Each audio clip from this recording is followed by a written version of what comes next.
دیارە لە کەرکووک بینیمان کە دوێنێ تەقینەوەیەک ڕوویدا بەهۆیەوە چەند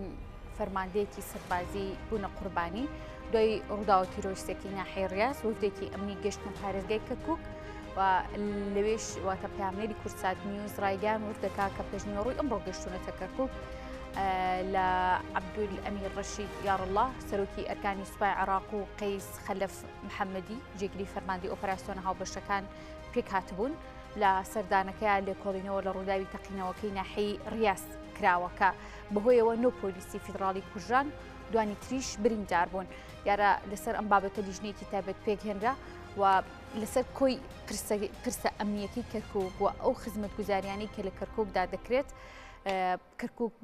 جۆرێک لە وەلاخستن باسی لێەوە دەکرێت و کەسانی شارەزا و بەدووادا چوون بۆ بابەتەکە دەکەن باسی لێەوە دەکەن بەپێی پێویست خزمەت بە کەرکووک ناکرێت لەسەرم بابەتە لەگەڵ بەڕێز دیلان خەفور ئەندامی ئەنجومەی نوێنەرانی عێراق ڕاستەخۆ لە کەرکووک و میوانمان دەبێت گفتوگوی زیاتر لەگەڵەوەدا دەکەم خاتو دیلان زۆر سوپاس بۆ ئامادەبوونت پێم خۆشە دەستپێک لە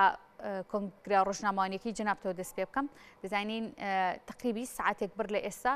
لە کۆنفرانسێکی ڕۆژنامە نووسیدا باست لە خزمەتگوزاریەکانی کەرکووک کرد دەمەوێت جەناب باسی لێوە بکەیت کەرکووک لە ڕووی خزمەتگوزاریەوە ئێستا چۆنە هیچ گۆڕانکاریەک و بژانەوەیکی بەخۆ نەبینیوە سڵاو لە بەڕێستان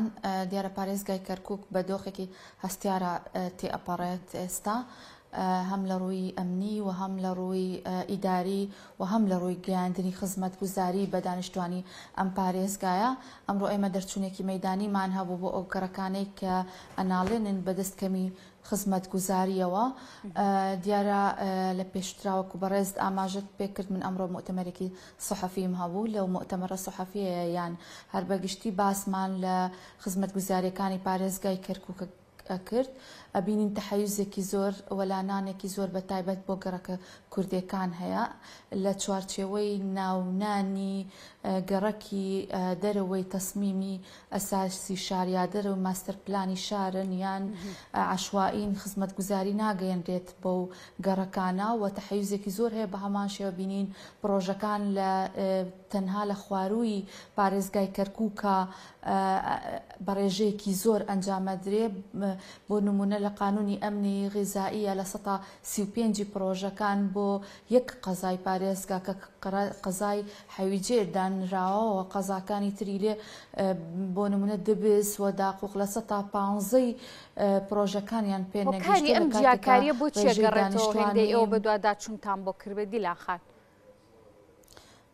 دیارە وازەحە پارێزگاری کەرکووک بە وەکالەت باقلێتێکی شۆڤێنی لێ کارەکەوە تەنانەت پرۆژەکانیشی بە مەبەستی داهاتوو لە هەڵبژاردنەکانە بەکاربێنێت و ئەو مانتیقانەی کە خۆی یان ئەو قەزانەی کە خۆی یان شوێن یان دەنگدەری ئەو پارتە سیاسی دیاریکراوەی پارێزگاری کەرکووک بە وەکالەتن زۆرترین پرۆژەیان تێدا ئەنجامەدرێت و گەڕەکەکانی تری مەرکەزی شار بە تایبەت گەڕەکە کوردنشینەکان ئەبینین بەدەستکەمی خزمەتگوزاریەوە ئەناڵێنن ئێمە لێرەوە ئەمڕۆ داومان لە ڕئیسی وزەرا کرد بەڕێز محەممەد شیاع سوودانی کە بە زووترین کات لیژنەیەک پێک بێنێت بۆ تەحقیقکردن لە پرۆژەکانی کەرکووک لە چۆنەتی جێبەجێکردنی پرۆژەکان و بە هەمان شێوە لەسەر دابەشکردنی پرۆژەکان بەسەر ناوچەکانی پارێزگای کەرکووکە لە بینی قەزاکان لە بینی ناحیەکان لە بینی گەڕەکەکانی ناو پارێزگای کەرکووک تۆزە بخۆتان نەزانن پارێزگای کەرکووک تایبەتمەندیەکی جیاوازیە لە پارێزگاکانی تر پێکهاتەی جیاواز مەزهەبی جیاوازی تێدا ئەژێ و ئەبینین تەنانەت ئەمە لە مەشروعەکانیشا ڕنگدانەوەی داوە بە تایبەت ئەوانەی کە گەڕەکی کوردنشینن موسەمەیاتین بۆ ئەدۆزرێتەوە بۆ ئەوەی پرۆژەیان پێنەگات داواکاری دووەممان ئەوە بوو کە کەرکووک پارێزگای کەرکووک نابێ بەم شێوەیە چیتر ئیدارە بدرێ بۆ لە مودووە پێکاتەکانی کەرکووک پێویستە بەشداری حەقیقییان لە ئیدارەدانی ئەم شارەیە هەبێت و بۆ ئەمەش پێویستە لیجنەیەک تەشکیل بکرێت متابعی مەشروعەکان کرا بۆ ئەوەی مەشروعەکان کە ئامادەکاری ئەکرێ بۆ ساڵی 2023 لە قانونی موازنەیە ئەم مەشروعانەی کە هەن لە پارێزگای کەرکووک ئیعادەی نەزەر بکرێتەوە جارێکی تر لەلایەن سەرجەم پێکاتەکانەوە بۆ ئەوەی عەدالەت بەرپا بێ و بە یەکسانی دابش بکرێت ئەمە دوو داواکاری بووکە بۆ ڕئیسی مەجلیسی ویزەران بانارد لە هەمان کاتا ئێمە چەندین بڕیار هەیە لە ئەنجومەنی وەزیرانەوە کە تایبەتە بە تەملیککردنی خانووە تەجاوزەکان بەسەر ئەوانەی کە نیشتەجێن قەراری 418 بە نمونە تایبەتە بە تەملیککردنی ئەراضی ساڵی 2009ەوە دەرچوو ئەو خانووە تەجاوزانی کە باسی لێەوە دەکەی کوردی تێدا نیشتەجێن یاخود عەرەبوونێتەوەکانی دیکەن ئێمە بەگشتی بۆ هەموو پێکاتەکانی پارێزگاکەیە و بەبێ ئەوەی سەرجەم پێکاتەکانی شارەکە سوودمەند ئەبن لەو بڕیارە شەریحەی فەقیرمان هەیە هەژارمان هەیە لە پارێزگای کەرکووک زۆر مستەفید دەبین لەم قەرارە ئەبینین بە مخالەفات هەتاکو ئێستا محافزی کەرکووک بە وەکالەت جێبەجێی نەکردووە بۆیە بە هەمان شێوە داوای لیجنەمان کرد بۆ تەحقیقکردن لەو بابەتە و بەرزی ئەەکەینەوە بۆ دیوانی ڕقابەی مالی بۆی تەقریری تایبەت و نەزاها بێنە سەرخەت بۆ ئەی لەسەر ئەو بڕیارانەی کە بەجێبەجێیانی نەکرۆ پارێزگای کەرکووک ئیجراعاتی خۆیان هەبێ لە هەمان کاتە ئێمە پارێزگای کەرکووک کێشێکی تری هەیە ئەوەیە کە ماستەر پلانی شار وەکو پێویست گەورە نەکراوەتەوە لە شاری کەرکووکە هەر 10 ساڵ جارێک پێویستە بە پێی معیاری هەندەسی هەموو پارێزگایەک بەرفراوان بکرێ ماستەر پلانی لە ئێمە زیاتر لە 30 ساڵە پارێزگای کەرکووک هیچ جۆرە بەرفراوانێکی فراوان نەکراوەتەوە بۆیە داوامان لە وەزیری ئەماریسکان و بەلەدیاتی عێراقی کرد کە بە زووترین کات بێتە سەرخەت بۆ ئەم پرسە کار لەسەر ئەوە کاکە تەسمیمی شار واتە ماستەر پلانی شار ئەوە بکات جێبەجێ بکە و فراوانی بکە بۆ ئەوەی چیتر ئەو بیانوانەی کە پارێزگای کەرکووک بۆ وەکالەت هەیەتی کە ئەم گەڕەکانە لە چوارچێوەی عەشوائیاتان یا لە چوارچێوەی ئەوەن لە دەرەوەی تەسمیمی شارن بۆیە خزمەتگوزاریان پێناگە ئەو بیانوانە نەمێنن ئەمە لە ڕووی ئیداریەوە ئێمە بەڕاستی وەکو کورد لە هەیکەلێتی ئیداری پارێزگای کەرکووکە هیچ تەمسیلێکی تیان نەماوە ئەم شارە شاری فرە پێکهاتی پێویستە تەمسیلی حەقیقی سەرجەم پێکهاتەکان لە پارێزگا هەبێت. باشە باس لە ماستەر پلانی شاری کەرکووک کە نزیکەی 30 ساڵ دەبێت هیچ جۆرە فراوانخوازیێکی بەخۆ نەبین لە ڕووی خزمەتگوزاریەکانەوە لەم چەند ساڵی دواییدا بە دیاریکراوی و لە ساڵی 2022 هیچ پرۆژەیەکی وەها گرنگی خزمەتگوزاری لە کەرکووک ئەنجام درراوە بەسەر جەم گەڕەکەکانەوە گەڕەکە کوردنشینەکان بێ عەرەبەکان بێ ئەبینین ئێمە دیارە پارێکی زۆر بە پارێزگای کەرکووک دێ هەم لە پترۆ دۆلار هەم لە تەنمێ ئەقالیم کە بەپێی ڕێژەی دانیشتوانەکەی پارێزگای کەرکووک مقابل بەو پارەی کە لە بەغداوە دێت پرۆژەکان لە ئاستی پێویستدا نین و ئەگەر پرۆژەکان هەش بن تەمەرکوزیان کرویان زیاتر لە چەند ناوچەیەکی دیاریکراوە ئەبین پرۆژەکان سەرجەم گەڕەکەکانی پارێزگای کەرکووک پرۆژەکانیان بە یەکسانی بەسەرا دابەش ناکرێ ئەمە خاڵە کە ئێمە تەرکیزە خەینە سەری ئێمە داواکەین لێرە ئەگەر محافزێک هەیە محافزی هەموو گەڕەکەکان بێ هەموو ناحیەکان بێ هەموو قەزاکان بێ وەکو یەک پرۆژەکان لە کەرکووکە جێبەجێ بکات نەک ببینین لە قەزایەکە لەسەر حسابی قەزایەکی تر پرۆژەی زیاتری بۆ کرێ هەروەکو پێشتر باسم کرد لە قەزایەکی دیاریکراوە حەویجە لە 135 پرۆژەکانی پارێزگای کەرکووکی بۆ دانراوە لە کاتێکا داقوق و دبس هەردووکیان قەزان بە هەمان ڕێژەی نفوسی سوکانیان تێدا لە 115 پرۆژەکانی تیانە ئەمە بەڕاستی نەعەدالەتیە لە تەوزیعکردنا بۆیە ئێمە تەکید دەکەینەوە بە نووسراوی ڕسمی ئاڕاستی محەممەد شیاع سوودانیەکەین کە کەرکووک نابێ بەم شێوەیە بەڕێوە ببرێ نابێ بەم شێوەیە مەشروعەکانی تیا دابەش بکرێت کە زۆر نادات پەروەرانە پرۆژەکان تیا دابەش باشە ئەو لایەنە پێگەێنەرانەی کە لە سەرتاوە گفتوگۆ و حوار و دانوستانەکانیان بۆ پێگەێنانی حکومەت بوو حکومەتی محەممەد شیاع سوودانی مەبەستمە یعنی یەکێک لە مەرج و داواکانی کورد ئەوە نەبووە یاخود لایەنەکان بەکۆی پێکاتەکانەوە کە کەرکووک ئاوری جدی لێ بدرێتەوە چونکە دەزانین پارێزگای کەرکووک ڕەنگە جیاوازیەکێ بێ لەگەڵ پارێزگاکانی دیکە بۆ هۆ حکمی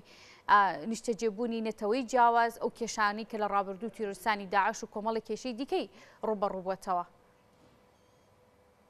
بەڵێ دیارەیەکێتی نیشتیمانی کوردستان بە جدی کارین لەسەر مەلەفی کەرکووک کردووە هەر لە جێبەجێکردنی بڕیاری مادەی 140 کە ئەو مادێ تەفعیل کراوە ئەکید ئەمە ڕنگدانەوەی ئەبێ لە چەند مانگی داهاتووە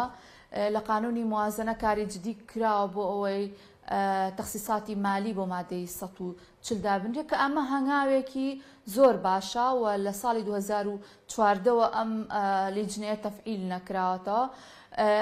ماوە تۆ لەسەر ئیدارەدانی شار بەڕاستی ئەمە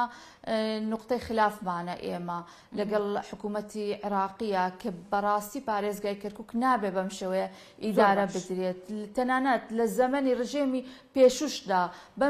بەم شێوەی ئێستا ئیدارەی شارەکە نەدراوە کە تەنها یەک پێکاتی دیاریکراوە و بۆ کوتلەیەکی سیاسی کار بکە، بۆ عەشیرەتێکی دیاری، بۆ تائیفەیەکی دیاریکراو کار بکات. ئەمانە هەمووی بوونێتە ئەوەی کە بەڕاستی گلەی و گازندەیەکی زۆر لە مۆزوعی خزمەتگوزاری هەیە لەم پارێزگایە و لە چۆنیتی ئیدارەدانی ئەم پارێزگایە هەیە. باشە لە ڕووی ئەمنیشەوە هێشتا لە کەرکووکە دەبینین جوڵەکانی داعش هەیە، ئەو تەقینەوەی کە دوێنێ ڕوویدا بە فەرماندە سەربازیانەیە تیرۆرسانی داعش ئەرکی تەقینەوەکان گرتە ئەستۆ. هێشتا ئەمنیەتی کەرکووک جوڵی تیرۆریستانی داعش مەترسی هێشتا تاماوە. ئێوە تێبینیتان لەسەر پاراستنی ئاسایش و ئەمنیەتی کەرکووک چییە لەلایەن چ عەرەبەوە و چ لەلایەن هەرێمی کوردستانەوە؟ بەڵێ دیارە مەترسی داعش لە ناوچەکە هێشتا ئەبینرێت. ماوە بۆ ماوەیەک ئەبینی پەلاماردان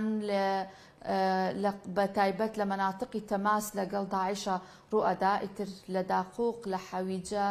لە دووبز و تەنانەت لە قەرەهەنجیریش لە ماوەی ڕابردووە ڕۆیانداوە. ئەمە مەترسین بەڕاستی حکوومەتی عێراقی پێویستە ئاوڕێی جدی لە مۆزوعی ئەمنیەتی شاری کەرکووک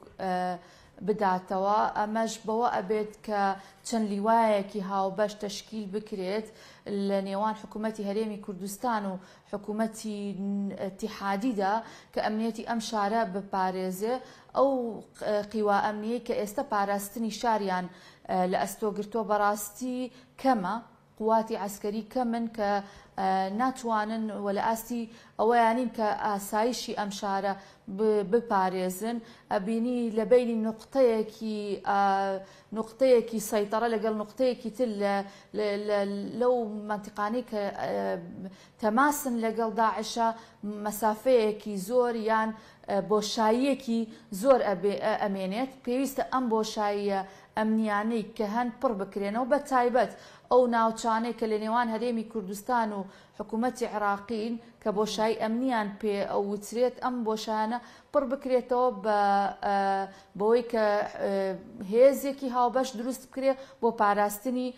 ئەم ناوچانە. پێویستە تەنسیقی زیاتری خەڵک و دانیشتوانی ئەو منتیقانە هەبێ لەگەڵ قواتی عسکەریە. ئێوە ئەم هەوڵانە چۆن بینن لە نێوان ناوەند و هەرێم بۆ پاراستنی ئەمنیەتی کەرکووک؟ جا دروستکردنی ئۆپەراسیۆن و لیوای هاوبەش بێ بۆ پاراستنی یاخود ئەو ناوچانەی بە دیاریکرایەک دەکەونە ژێر حکومی پاراستنی سوپای عێراقدا. هەوڵەکان چۆن بینن؟ دیارە دوولی وە کار لەسەر ئەوە کراوە دوولی وە تەشکیل بکرێت بۆ ئەوەی ئەو ناوچانەی کە بۆشای ئەمنیان تێ بیپارێزن. ئەم دوولی وایە هەتا ئێستا کارەکانیان ئەنجام نەدابوو بەهۆی ئەوەی کە لە موازنە هیچ تەخسیسێکیان بۆ دانەنراوە. بە خۆشحاڵیەوە لە دوا سەردانماندا بۆ لای وەزیری دیفاع توانیمان ئەوە تەزبیت بکەین کە موازنە بۆ ئەو دوو لیوایە دابنرێت و ئەو دوو لیوایە ئیتر کاری پاراستنی پارێزگای کەرکووکی پێ بسپێرێ لەو ناوچوانەی کە فەراغی ئەمنی تێدایە. بەڵێ بەڕێز دیلان غەفوور ئەندامی ئەنجومەی نوێنەرانی عێراق لە کەرکووک و میوانمان بووی. زۆر سپاس بۆ ئامادەبوونیت.